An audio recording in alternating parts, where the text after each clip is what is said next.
Assalamualaikum warahmatullahi wabarakatuh. Pernahkah Anda menyadari bahwa ayat terakhir dari surat Al-Fatihah yang kita ucapkan setiap salat menyimpan rahasia besar yang sering terlewatkan? Rahasia yang mampu mengubah perjalanan spiritual kita dari kebingungan menuju cahaya. Hari ini kita akan mengungkap tabir tersembunyi di balik ayat itu. Sebuah doa yang bukan sekadar kata, tapi jeritan jiwa yang merindukan keselamatan sejati. Jangan lewatkan, karena inilah kunci yang selama ini kita cari. Jalan gelap yang menyesatkan. Mengapa kita butuh petunjuk yang benar? Dalam keheningan malam yang panjang, banyak jiwa bertanya dalam hati yang sunyi. Mengapa hidup terasa hampa meski kita berjalan? Mengapa langkah terasa berat meski jalan terbentang luas di depan mata? Lalu, di tengah kegelisahan itu, terdengarlah bisikan lembut dari ayat terakhir surat Al-Fatihah. Ghairil maghdubi alaihim waladdallin. Ayat ini bukan sekadar penutup doa, melainkan gerbang menuju pengenalan terhadap dua arus besar dalam kehidupan manusia, mereka yang dimurkai dan mereka yang tersesat. Para arif billah tidak memandang ayat ini dengan mata biasa. Bagi mereka, ayat ini adalah peringatan spiritual yang menyala, seperti pelita dalam lorong gelap. Al-Maghdub bukan sekadar kelompok yang dibenci Allah karena membangkang, tetapi simbol dari jiwa yang keras, yang merasa telah cukup dengan akalnya sendiri, menolak nur ilahi yang datang menghampiri. Sedangkan Ad-Dallin mewakili ruh-ruh yang kehilangan arah, terombang-ambing dalam kekosongan, karena tidak pernah benar-benar mengenal jalan cinta dan cahaya yang dibawa para nabi.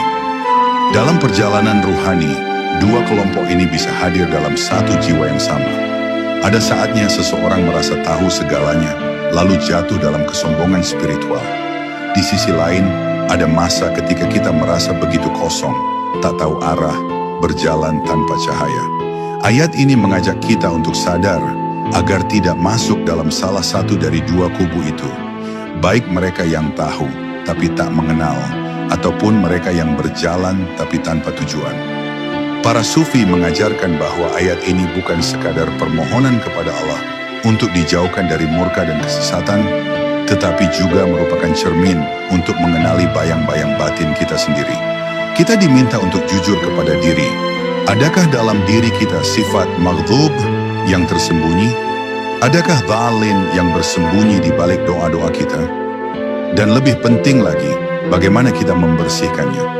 Dalam tafsir ruhani, ghairil maghdubi alaihim mencerminkan pentingnya adab dalam menerima ilmu dan hidayah. Banyak orang tahu tentang Allah tapi tak mengenalnya. Mereka membaca ayat tetapi hatinya tertutup dari nur yang tersembunyi di dalam huruf. Inilah sebab murka itu datang, bukan karena kebodohan, tapi karena penolakan terhadap hakikat. Sementara walad dhallin menunjukkan pentingnya bimbingan mursyid, karena tanpa cahaya seorang guru, jalan ini terlalu luas dan berliku untuk dilewati sendirian. Ayat terakhir surat Al-Fatihah adalah panggilan untuk bangkit. Ia menuntut agar seorang murid rohani tidak hanya rajin berdoa, tetapi juga terus mengevaluasi kualitas batinnya. Sebab jika kita tak jujur tentang keadaan ruh kita sendiri, maka bisa saja kita telah jauh dari jalan yang lurus, namun tetap merasa berada di atasnya. Inilah tipu daya yang paling berbahaya dalam perjalanan menuju Allah. Maka setiap kali ayat ini terucap dalam salat, sejatinya itu adalah jeritan batin seorang pencari. Ya Allah, jangan biarkan aku menjadi orang yang Engkau murkai karena kesombongan dalam ilmu, dan jangan pula aku jadi jiwa yang tersesat karena tak mengenal jalan-Mu. Sebuah doa yang tajam, dalam, dan seharusnya mengguncang kesadaran. Inilah langkah awal membuka rahasia besar dari ayat terakhir Al-Fatihah. Mengungkap dua sisi kegelapan yang selalu mengintai jiwa pencari cahaya.